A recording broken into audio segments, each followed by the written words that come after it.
In flagrante delitto di tradimento dell'Occidente. Quindi il programma è finito. No, se è appena cominciato. Sei tedesca, adesso devi... Come si chiama il kebab in Arabia? Sono stato in Arabia, sai io. Io arabo non parlo. Neanch'io.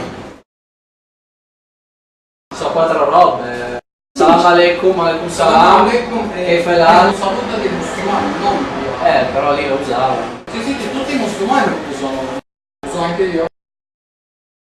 E non so cosa sono gli ottomani. Sì. Cosa sono? Gli ottomani. Quelli che comandavano il mondo per 400 anni. Finché sono diventati uomo malato e facevano stesso degli americani di oggi. Mai a Udine in zona stazione. Quando ero a scuola dicono che ci sono più extracomunitari, ma secondo me a me non piace questa idea di ghetto, cioè non è che gli extracomunitari devono avere una loro zona, dove sono insieme agli altri, come tutti questa.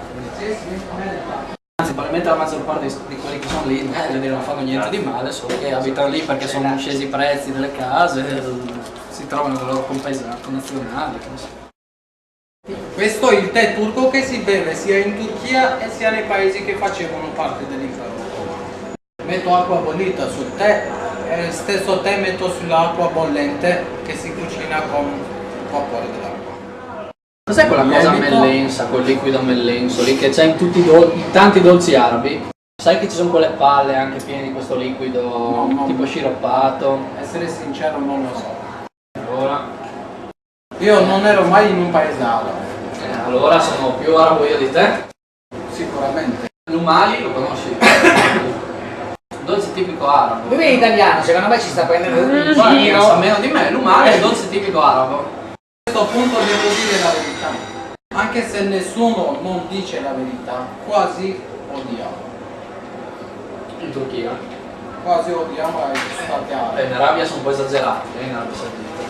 Non lo so e non ci interessa. L'unica cosa di noi in comune con loro è la religione. Anche la religione loro vivono in un'altra maniera, noi in un'altra.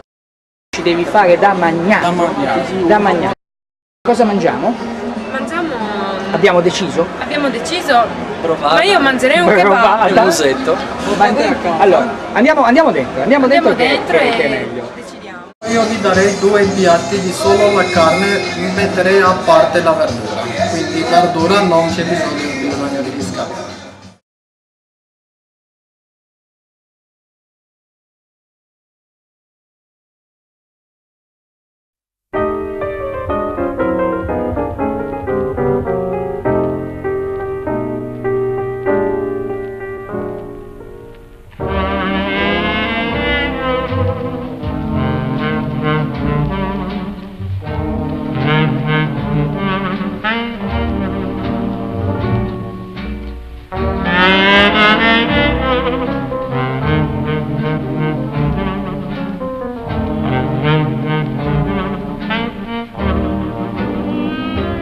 Thank you.